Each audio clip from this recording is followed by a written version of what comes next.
Hi, and welcome to Ones and Two's FP's economics podcast. Every week we take a couple data points, use them to try to explain the world. I'm Cameron Abadi, FP's deputy editor, with you in Berlin, Germany. Joining us, as always, is FP's economics columnist and Columbia University professor. This week in New York, Adam Tooze. Hi, Adam. Hi, Cam. So, two segments for you all today. In the second half of the show, we are going to continue our conversation from last week about artificial intelligence. And this week we'll dig a little deeper into the investments being made in that sector, how to make sense of them.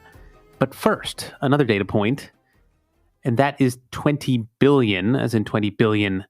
That is the size of the swap line that U.S. Treasury Secretary Scott Bessent announced would be made available to the government of Argentina. The idea of the swap line is that U.S. dollars basically will be exchanged for Argentinian pesos to help stabilize Argentina's financial markets. The point being, those financial markets are in need of stabilization because the government of Javier Milei is facing some troubles. In Argentina, where the economy there, once again, in big trouble, historically speaking, when Argentina stumbles, the rest of Latin America has a tendency to feel it. Argentina's President Milei has had a tough few months. His approval ratings have been slipping, and perhaps most importantly, the Argentinian peso has been steadily declining, stoking inflation and straining Argentina's meager foreign. That's just one piece of news about the Trump administration's relationship to Latin America that has been in the news recently. In addition, there's been news about the United States starting essentially a kind of counter-narcotics war against Venezuela that may be edging towards regime change. There's also kind of growing angry rhetoric against the government of Brazil and ongoing threats of sanctions and tariffs on Mexico. All of it adds up to a very different posture that the United States is taking towards Latin America, and we wanted to kind of unpack at least some of that new posture. We thought we'd talk about Venezuela in a separate episode at some point because there's a lot to dig into there. But yeah, we did want to at least touch on some of these other headlines. And to start off with Argentina again, Adam, we haven't talked about Milei in probably since he was elected in 2022. Obviously, Milei is someone who is proudly a libertarian. He campaigned on fixing Argentina's economic problems through his libertarian ideology. And yeah, here we are a few years later, and there's talk about a crisis and the United States needing to step in. So yeah, how have we gotten to this point? How has Milei's presidency gone so far? And why exactly is Argentina, again, facing this kind of potential financial crisis? Yeah, I think it's great that we're turning to Latin America. The rumors has it that the forthcoming national security strategy of the Trump administration will have a Western hemispheric focus, which to my mind is actually long overdue. And it will be fascinating to see how that's worked out amidst all of the crazy noise that you've been alluding to. Yeah, the Milei story is extraordinarily dramatic. I had to check myself. Yeah, so he was elected actually December 23. And I remember us doing an episode about Milei and his radical ideology at the time and reading about, the names of his strange dogs and things. And the remarkable thing about the US election is that it's overtly political. This isn't just another Argentinian financial crisis. Bessent has let the cat out of the bag. He basically has said America is stepping in to save the Milei project ahead of the upcoming midterm Argentinian elections, in so many words. So this is not just, your vanilla communal garden macroeconomic stabilization. It's an explicit program of an effort by the Trump administration to stabilize an administration in Argentina that is seen as ideologically friendly to not just conservatism or America, but to Trump in particular, to MAGA, right? So it's really quite extraordinary. And the necessities, I guess, a more conspiratorial read would say the opportunity to do this arises as a result of the wheels threatening to come off the Milei project. Milei has been about anything. His program has been about trying to stop inflation. The numbers which are commonly being cited right now is that annualized inflation in Argentina in April 2024 was 289%. So that's almost 300%. So prices triple every year. It's a brutal rate of acceleration. then the inflation rate is now down to 34%, which is still unthinkably high by the standards of Europe or the United States, but obviously 1/10 of what it was heading towards. And Millet's done this through an absolutely standard deflationary austerity package. He's splashed government spending. The result is that wages remain about 8% below where they were in 2023 when he was elected. So essentially, there's been a deflationary shock. Unemployment has ticked up. Economic growth is down. But what Millet didn't do was to really bite the bullet and fully liberalize the foreign exchanges. So he was rewarded for this austerity package by a big influx of funding from the IMF, where the US, of course, has a very powerful vote. And he pulled back, he removed some of the foreign exchange controls, which previously limited the amount of money that Argentinians could take out of the country. But he didn't allow a free float of the peso. Why not? Because he's worried that the peso will collapse, there'll be huge capital flight, and this will drive inflation upwards. It will also sort of shake the legitimacy of his government. So instead, they set pegs for the exchange rate, a maximum, a minimum. And that really basically sets you up as a sitting duck, because the financial markets, the exchange markets, insofar as they can exchange freely, will move the exchange rate close to either one of the pegs where they know you have to intervene. More obviously, they will sell and drive the peso down. And then they will basically play a game of chicken with the Argentinian authorities over whether or not they have reserves that they can burn to defend the peso by buying pesos against a market which is selling pesos. And the market will just make bigger and bigger bets until the moment comes when the government runs out of reserves. And what Millet's administration was not able to do was really substantially build reserves beyond the sort of single-digit billions when you net everything out in terms of what they were borrowing and what they actually had available. And so that's, by the standards of foreign exchange speculators, really peanuts. They spent apparently $1 billion earlier this week trying to stabilize the currency. That took them down to $5 or perhaps less than $5 billion in reserve for economy and country the size of Argentina. That's far too little. All of the emergency lights light up. And the question really is, do you let the peso just completely crash, or do you try and pile more money in to stabilize? And what Besant and what Trump are trying to do is, I think, stabilize Millet and perhaps allow them to hold this peg, because it's a matter of confidence. And if speculators think they're going to get burnt betting on the peso falling, they'll stop speculating. So you can scare them off for a while. And you can ignore the longer term problems, the lack of foreign investment in Argentina, the fact that people are pulling assets out, just so as to maintain the peg for a while. And I think it's that kind of extend and pretend, kicking the can down the road kind of world that we're in right now. And it's explicitly politically motivated. The elections are October 26th, and that I think is the deadline which they're working towards. And they're hoping, because he had a terrible result in Buenos Aires, which is, by far the largest of the Argentinian states.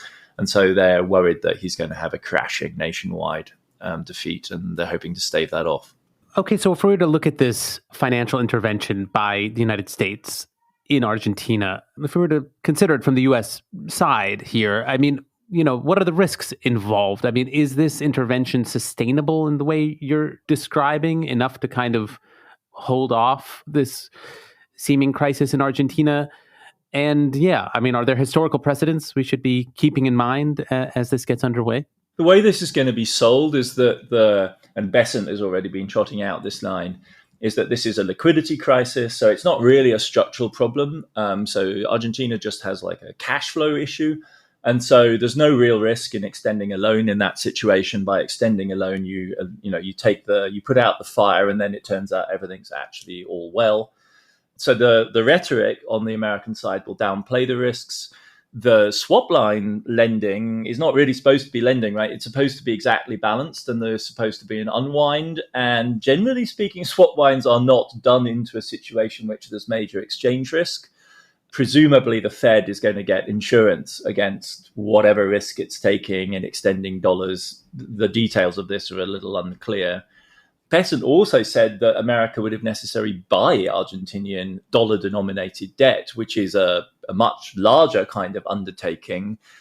historically speaking, in 1995, this is the example people are invoking, with a big, strategically relevant crisis in Mexico in the mid-90s, in the context of building NAFTA. America actually made money, because if you're a deep-pocketed investor with a long time horizon, buying debt in a crisis can often turn out to be a good deal, because you can hold out longer than everyone else and you stand to benefit as the debt recovers, assuming your intervention works. But Mexico is one thing, and those interventions were collateralized against oil revenues. The number of people who've made serious money investing in Argentina by anything other than vulture funds is pretty small. I mean, this is a bit of a reach. I think if they weren't so transparent, they're utterly transparent. I mean, they're basically putting tens of billions of dollars on the line to ensure that their guy wins in that election. It's kind of classic Cold War stuff, but not pitched that way. I would have gone harder on the China card than they're doing, but they don't tick the way I do. I would have said, no, this is a strategic play. Argentina also has a swap line from China. We want to unhook, Argentina from China, and that's why we're doing this. They just let the cat out of the bag and said, no, it's all about the election. We want our guy to win. So, on the face of it, you'd think Congress might have things to say about this. In normal circumstances, it would. In the 90s, Congress certainly had things to say about the, Clinton administration's efforts in Mexico. But Congress is Congress right now, so God knows they're probably just twiddling their thumbs. So I think it's an interesting case. In any case, America's on the hook by way of the IMF, and Argentina is by far the largest single IMF program, the most exposed, the most out of the box, the most devil take any criteria, we're just going to do this anyway kind of lending. So there's an argument that, in for a penny, in for a pound, you might as well double down. But it really is extraordinary in its overt partisanship, a little bit analogous to America's interventions in Brazil as well. This is not picking sides of democracy versus the Communist Party. This is literally our guy in that election.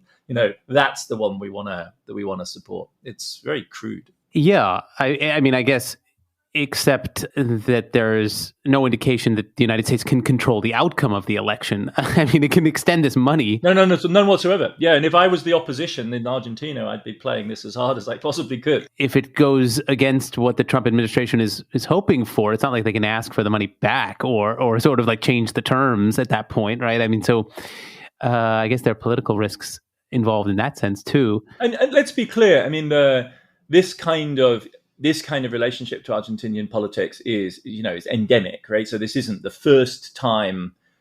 It's not the first time that foreign lending to Argentina would have an implicit political hook, right? I mean, the big boogie figure are the Peronists. No one wants to be in bed with them. Whenever there's a chance of replacing them with somebody else that might be easier to deal business with, the international community is much easier. So. But it's just the sheer overtness of this, the specific election date, and the the idiosyncrasy of the two characters involved. We're not talking about broad programs of politics. We're talking about two of the wilder and more idiosyncratic characters in modern history. So it's not that foreign financing is to Argentina has been conditioned on trying to back certain sorts of politics in the past. That's beyond obvious. But this is literally, hey, our friend's got an election in a couple of weeks' time. Maybe we should help out. Yeah, very much so. And to that extent, relatively little argument that Argentina's problems are on the way to being solved. I mean, in the sense that it's always had these crises in recent times, and seems likely that the kind of problems may continue, but I suppose we will see. But to move on to the other kind of major structural story in terms of the Trump administration's approach to the region right now, and that is this kind of explicitly militarized posture towards drug cartels. Yeah, that's been seen in bombings of certain boats leaving Venezuela, but also sort of threats being made towards Mexico.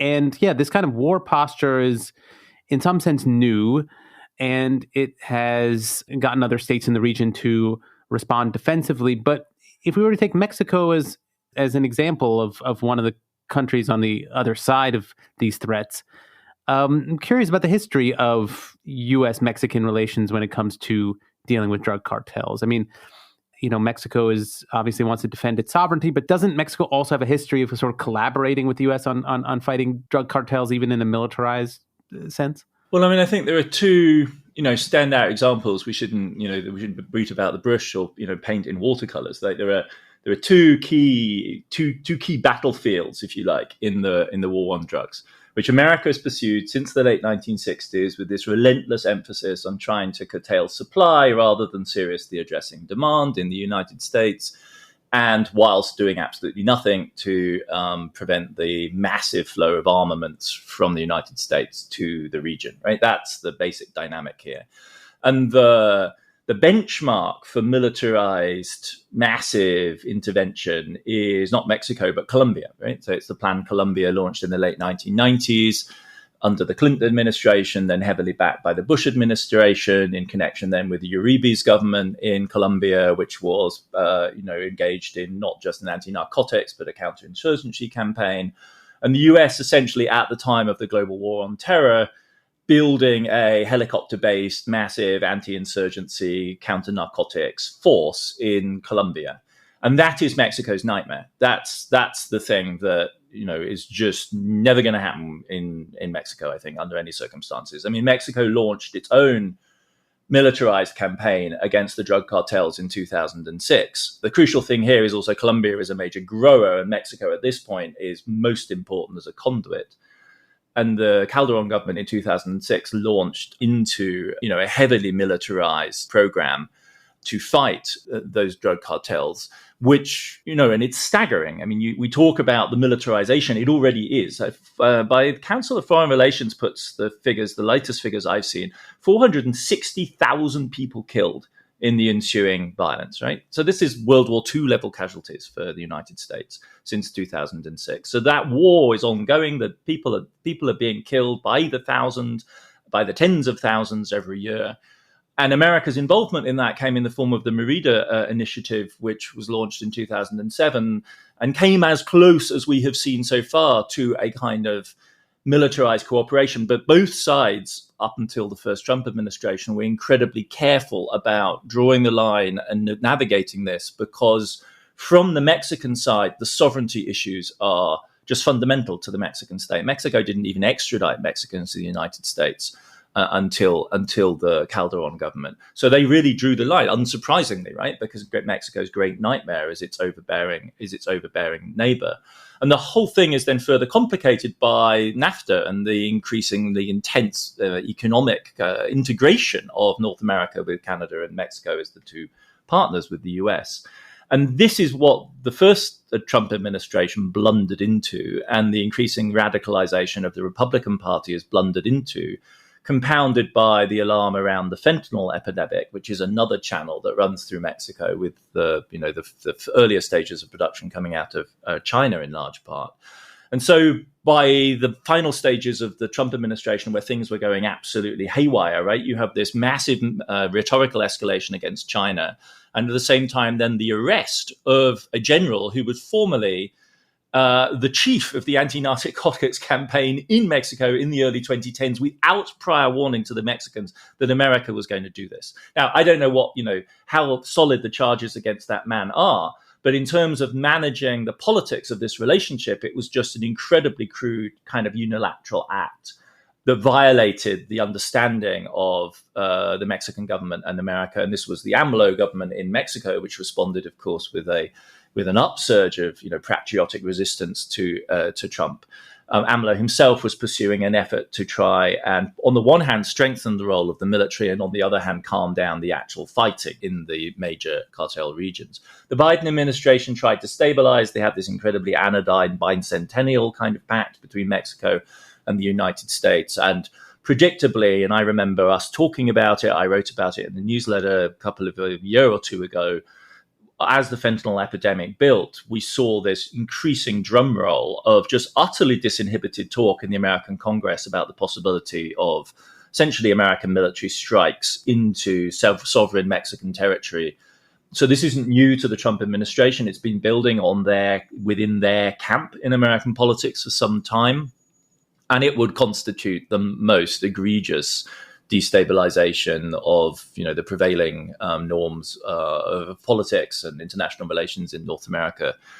I really, it's hard to exaggerate just what a kind of taboo breach this would be. And it's, to me, again and again, just amazing how casually the way the United States and the public discussion of policy options in the US just ignores these baselines of sovereignty on America's. Like, this is a huge, huge, highly significant neighbor, deeply economically integrated with the United States, with millions of people with joint passports, deep cultural connections, and yet we kind of discuss this as though this was some lighthearted Hollywood style, militarized policing operation.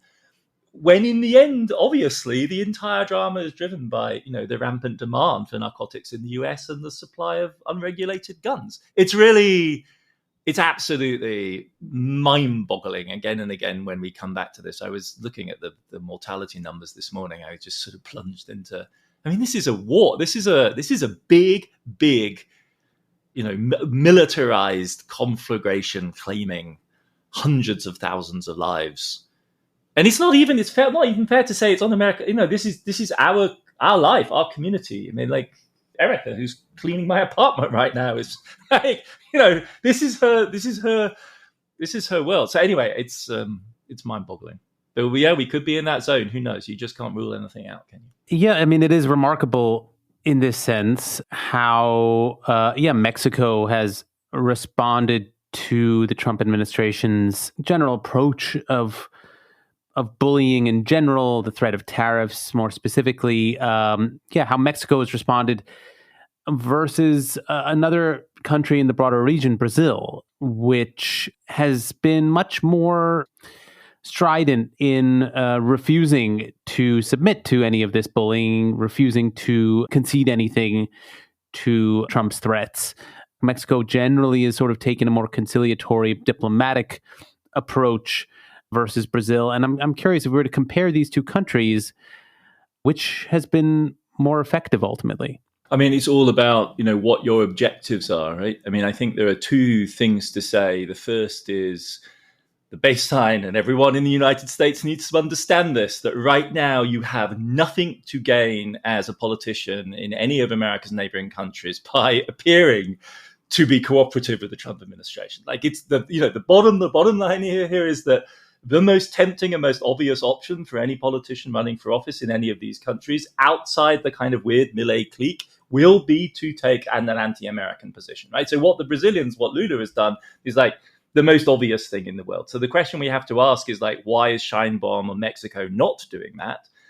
It isn't down to personality. I've had the pleasure of witnessing Sheinbaum pretty close up, and she is one hard political operator. Really a very, very impressive, cool, calculating technocrat, but fierce. Really, and you see that in the moments where she unleashes her dark humor on Trump. And this is somebody who's holding back quite hard. The answer is simply economics. Like, that's the reason.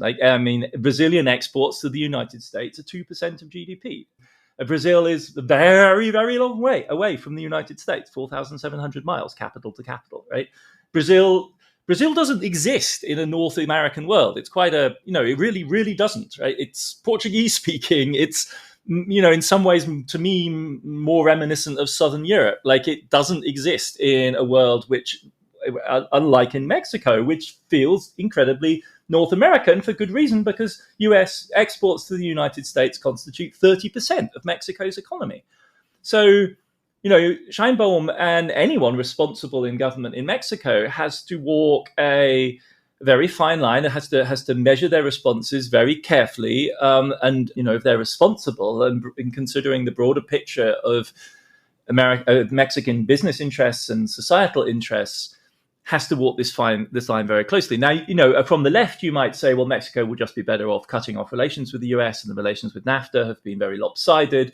And you can make all of those arguments, but even if you grant them, and even if you grant that the NAFTA connection has above all advantaged the Mexican upper class and business class, which is clearly true, the adjustment that will be involved in now wrenching Mexico out of that relationship is huge, and you're not going to see any responsible Mexican politician doing that quickly. It would be easier if relations in the Western Hemisphere of economic integration in the Western Hemisphere was more comprehensive, right? And the really dramatic thing is that it's so spotty. Like the Mexican-US relationship is the only relationship that's remotely like the depth of integration that we see, say, in Europe or even in parts of ASEAN between one big economy and its neighboring big economy.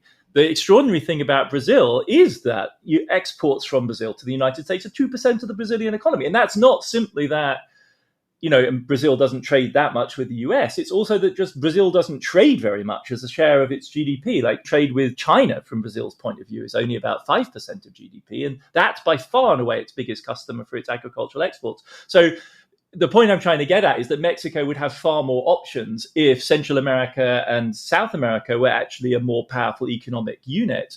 But because the integration drive since the 90s has been centered around the US and North America, Mexico doesn't have that much wiggle room. And China, which is the obvious alternative for the South Americans, say Chile, for instance, China is directly competitive with Mexico in lots of the middle income, high labor intensity manufacturing lines, which Mexico, has used to build exports.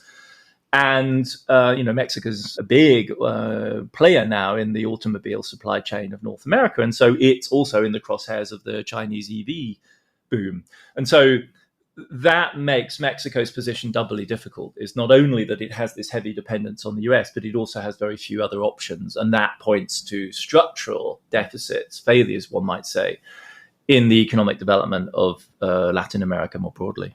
Well, as I mentioned, there is much more about Latin America to discuss and its relationship with the Trump administration. We'll probably return to do a segment on Venezuela, maybe on the occasion of the national defense strategy that Adam mentioned. I think that was supposed to be out by now, but I don't think it has been released. Somehow something is holding it up. Lots of rumors, right? But I don't think anyone has a text, because it's quite major, because it could involve a step back from China, right? That's the big question mark, because it looked like the China hawks were going to colonize this administration. And if they haven't, then that's really quite big news. Rather ambiguous from the point of view of our dear neighbors to the south, who now might find themselves more in the crosshairs of American attention. But anyway, yeah, it's a thing to watch and something we should come back to. Yeah, I mean, I wonder if this is precisely the reason it has not yet been released, is that they're sort of trying to figure out the implications and bureaucratically sort of hash this all out. We will return to the subject one way or another, but for now we should take a break. And we will be back in a second to talk about AI and AI investments.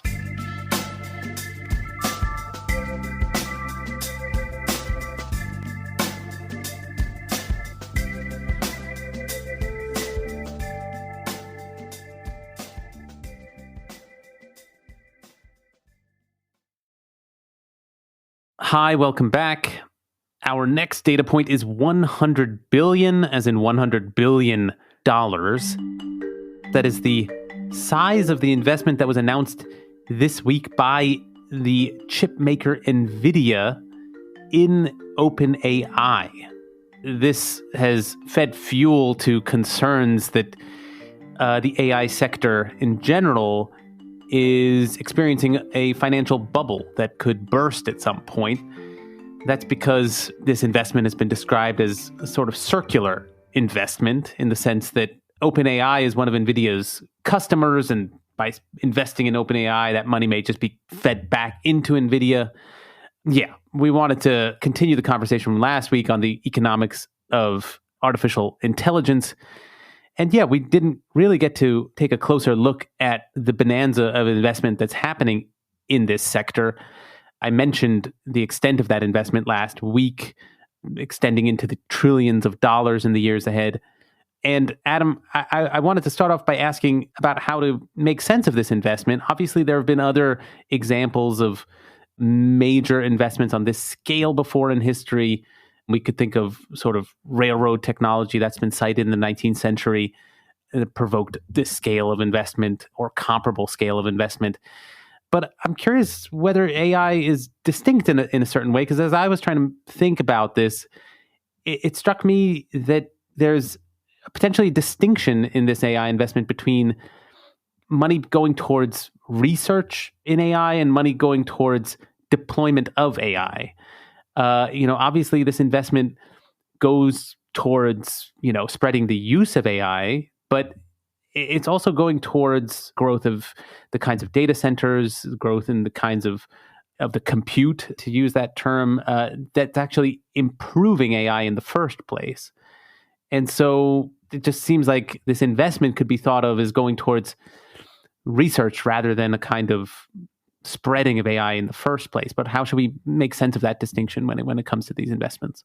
I think this is a very interesting question, and you distinguished it in the prompts you gave me from building out railway systems. And I think that's right up to a point, right? That, a railway line is a railway line with a station and signals and locomotives and carriages and whatever that go on it.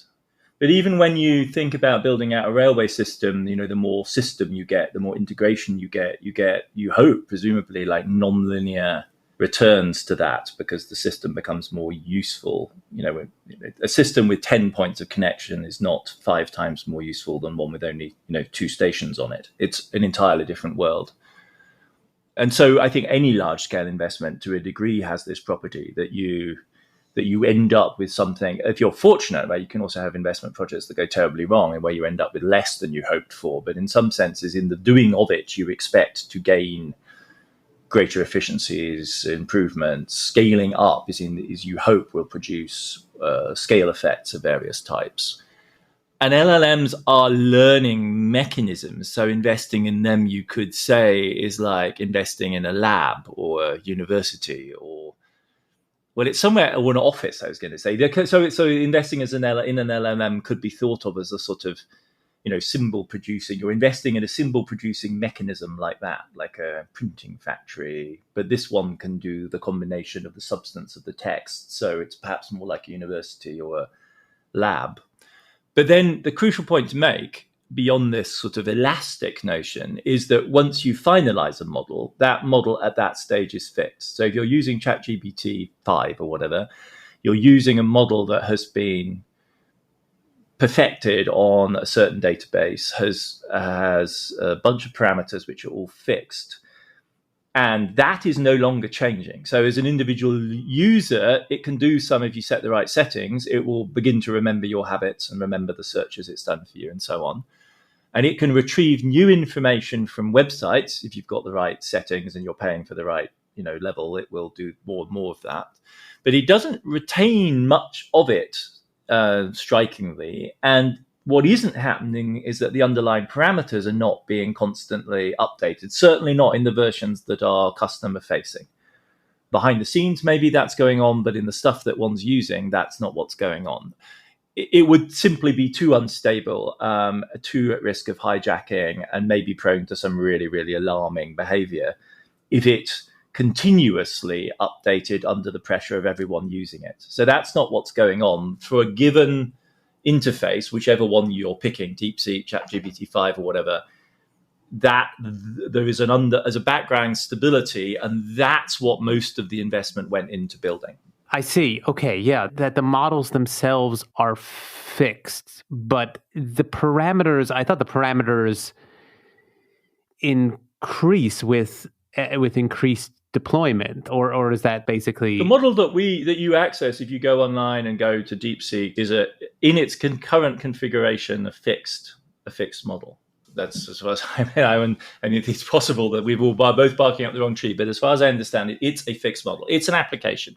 It's doing a certain thing. It's this vastly complicated application, but it's basically just a predictive mechanism, right, that has been trained on a certain corpus of knowledge, and therefore, at this stage, in relation to a certain sort of prompt, will spit out more or less ballpark, relatively predictable outcome. But the thing is not continuously evolving in a kind of uncontrolled way. So to look at the scale of this investment that's happening, I'm just curious how we should think about the runway, so to speak, for these investments to result in profits. I mean, eventually one would expect these have to bring in profits, but yeah, how long can this investment remain speculative in this way? Yeah, I mean, this is a $1 trillion question, literally, and one that people take sides on in the markets, the bulls and the bears, and the bulls and the bears are out in force in relation to AI. And the reactions that we got to last week's pod on AI on Twitter, for instance, I got scolded by a lot of people for being too enthusiastic and not critical enough. So I think there are a whole series of questions, as there have been really about many of the internet businesses over the last 20 years, about two things, and they're distinct and they're crucial to keep apart. Like, will these businesses ever make profit? And then much more importantly, when we consider, what else could have been done, like, will they ever generate a rate of return that warrants the level of investment and hype that has been invested in them? And will those rates of return in due course then warrant the incredibly elevated stock market valuations which are attached, right? So all three, there is, as it were, will it ever just make an operating profit? Will it generate a rate of return for an investor? Say you're allocating capital and you've got a threshold rate of return of 7 or 8 or 9%. Like, will they ever generate that? And then thirdly, will the business development of these firms in due course warrant the fact that they account for, by far and away, the most dynamic element of the US stock market? They are the biggest part of the reason why the American stock market so consistently outperforms those in the rest of the world. Are investors going to be happy who've gone in via equity markets? And those are three distinct questions. I think over the time horizon of years, not decades, it's quite possible that several of the AI, and again, we need to differentiate within this cluster, several of the AI undertakings are going to be profitable at the basic level of operating profit. And, you could see this for, say, an open AI model where you can imagine a subscriber base growing into the tens, if not hundreds of millions, people chipping in $5 and upwards a month, a little bit like an Adobe kind of thing. And you'd end up with a very large revenue flow. And that could, in and of itself, generate profit. And that's not currently the case, but you could imagine that being true over a time horizon. I think it's in the 5 to 10 years that people imagine that happening, if not sooner. There are many other players in the system who are using AI because they're using it defensively to, prop up their position, like Meta, Facebook, and its various social media applications. And they just kind of feel they need to stay in the game because otherwise they're going to be left behind. Who knows what new options will arise?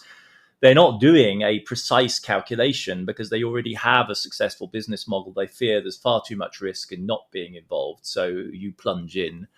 And then there are people who are operating in the kind of in-between zone, which might be more like business to business, who are going to sell, cloud services like Amazon, which is where it generates most of its business. And they feel either AI folks are going to want to use their cloud, or they are going to have to AI enable and empower that facility for it to be competitive. Google's probably in the same sort of space, right, where they are sort of in between, and that they're selling advertising. And so they really need to optimize the way in which they sell advertising, and AI seems like the best bet. And then you have Microsoft Azure, which is, again, a kind of business to business play, first and foremost, where you've got very, very large companies with very large databases, and AI is going to give you the ability to maximally exploit that data in various ways. And so in each one of these cases, the way in which the investment in AI contributes to profit will be different. It's easy to see routes to profit over a several years time horizon rather than several decades. Whether in the end this will be successful as part of a corporate strategy to secure the overall future of a Microsoft, which is also, of course, a big player in OpenAI, or Google's advertising-based model, I think is much less clear. And even less clear is like whether you're going to make money buying stocks and shares in these companies. Right now, it's been a momentum play. You've been crazy. If you haven't been in it, everyone's lurched that way. It's gone up.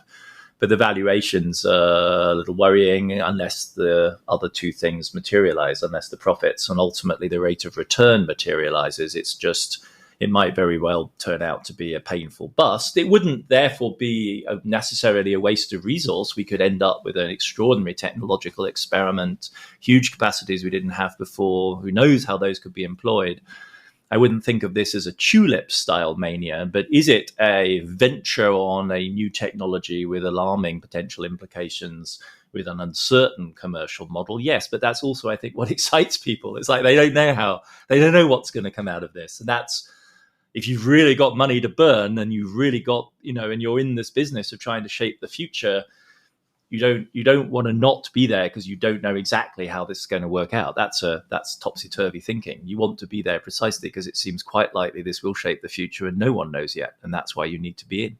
Okay. I mean, it seems to me like there's a potential tension here that I would love to kind of unpack a little bit. I mean, a tension relating to the answer to the kind of these first couple questions so far in this segment, because on one hand, it makes sense that there's this investment and an expectation that there will be, returns on this investment in the very near future. And then on the other hand, it seems like the extent of this investment, the scale of it, is sort of premised on these, technological developments that are projected out into the future that are themselves very speculative. And I mean, like if those revolutionary technological developments happen, obviously they will be enormous returns, but then why any rush to expect those returns? Why would there be sort of any pressure for them to be sort of quick in producing those returns? And I guess that gets me wondering if, it seems like the tech industry is sort of in the driver's seat here. They're the ones developing this technology and describing its potential uses and development. But is kind of all this actually being driven by something exogenous to the technology, something outside of the technology? Is it really just a kind of classic kind of, capitalist logic of, investor hype that's driving this, or political pressure behind this, or some kind of cultural imagination that's really producing some kind of race or competitive accelerationism that's sort of producing this dynamic that we're describing? I mean, maybe part of the answer here is, I think these are very deep and fascinating questions. Maybe part of the answer is simply the history of tech in California in the last 30 years, right? It's just, we have witnessed a hardware-software dynamic in a particular regional economy that has undeniably changed the world and has made a cluster of people wealthier than anyone had ever imagined being wealthy before. And that just sits in the system. And so many of those people who have become unimaginably wealthy are in charge of the system, right? We're maybe, arguably past the very first generation of Bill Gates, Steve Jobs and so on, but we're in the second generation is still very much in control of that phase. Like not the early microelectronic stuff, but the development since the 90s. And so for them, that is the way that history moves. It's like the internet. Like that's what it's going to be again, and this is going to be dramatic on that scale. And if that's the case, and this time you really know you've already had that experience, and there's a technology which plausibly offers the possibility of another, quantum leap, qualitative change, a radical move, and frankly, your budget unconstrained. Because a lot of other people, for other reasons, will pump money into whatever you're doing because they trust you, and they might very well be on a hype of some kind. They might just simply be chasing, the next big early investment in Tesla or whatever. And you personally, in command of these companies, have huge personal resources at your disposal. Many of those are like set aside and no longer exposed to this risk. So you are like, you're bomb-proof. You're going to be a billionaire forever, but you're sitting in charge of a business which now has the opportunity of really transforming in the world in an even more dramatic way, arguably, than the internet did. This is the hype. Like, why would you not? Why would you not take the opportunity to move on this as quickly as you possibly could? And if you see that impulse in yourself, and you've been locked in this decades-long rivalry with other players in other parts of this ecosystem, and you see them thinking through the same thing, then everyone jumps at the same time, right? Everyone jumps at the same time, and you simply can't. Why would you hold back? And how could you justify holding back when you thought that these were the possibilities that were within reach? You don't have to endorse it in any way, and I really have no educated way of making a guess as to whether the hype is exaggerated or not. But like, if you believe in this as sincerely as these folks do, and the models are hugely impressive in what they're already able to do, this would seem like the most obvious. And as we've seen, you can integrate it. You can either offer it as a standalone service, or you can make your cloud systems smarter, or you can offer your cloud as the basis for the system, or you can make your advertising smarter. Like, how could you possibly resist the lure of this possibility? And it appears to have certain elements which are calculable, like buy a lot of NVIDIA chips. So, and those people are hugely impressive in their own right and are breaking technological frontiers right, left, and center. And so you pile up their hardware, the software people sit in between and work these models, and you would be, imagine not taking this chance if you were the people in command of these businesses. And what is driving that? To go back to your question, it certainly isn't can I get a 10% rate of return out of this? And am I going to be the biggest company in the world? Maybe they care about that. Maybe they want to be $1 trillion businesses, and that's part of what this is about. But I don't know. It doesn't strike me as terribly persuasive. There's huge salaries to be earned if you're in the, at the cutting edge of the coding. But those are the foot soldiers in this process, or the engineers in this process. The people who are pushing this along surely are just making history. Right? That's what they think themselves as doing. They're making these big, bold technological plays on history, not because they want to be, I think, the first person to $1 trillion in personal wealth, or maybe, I don't know, maybe they really are that banal. I would imagine it's actually more because they want to be seen as the people who changed the world and did so through their entrepreneurship. I mean, that's my guess. I don't know from any kind of personal experience. And they have a very disinhibited way of thinking about that. They're not worrying too much about the side effects or the consequences, or like that seems to them like a sensible thing to do. Many of us will go, "What are you doing?" Like, sense of hubris or craziness or no anxiety about the possible side effects, and it doesn't seem to weigh them down very much. Yeah, it's interesting. I mean, it just seems to me like there's no necessary reason that historical development needs to take the form of hype, right? I mean, like, in this way. I mean, like, it seems like it could also, be motivated by a desire to get things right, to make sure you're getting everything correct rather than growing as fast as possible. And it seems to me that there may be distinctly capitalist logic that's getting introduced there, and which is, by the way, is no surprise. It's a part of our world. But I think the confusing thing is that it's being framed as something that it's inherent to the technology, whereas, but there's no necessary reason it needs to take this form in terms of its approach to growth and development. It's interesting. So the technology itself kind of compounds the inherent restlessness and the impatience, because there's I don't know, it feels more like an arms race logic, maybe. I mean, that's where I'm going. I think you're saying that you see something that's deeper in the technology itself. Yeah, I'm not sure. I guess I could imagine technological development that happens in a more academic context. You could have research that would be happening in a different context that would not be taking this form. I guess it's possible for me to imagine that. But I guess, again, to me, the confusing thing is the way it's being presented as if there's something in the nature of AI that necessitates this kind of scale of investment or this approach to thinking of growth. But I'm not sure it's like necessarily inherent to the technology so much as something outside of it. I mean, something it's like this whatever this kind of maybe capitalist logic that's coming in, or maybe this arms race dynamic that's being introduced from the outside.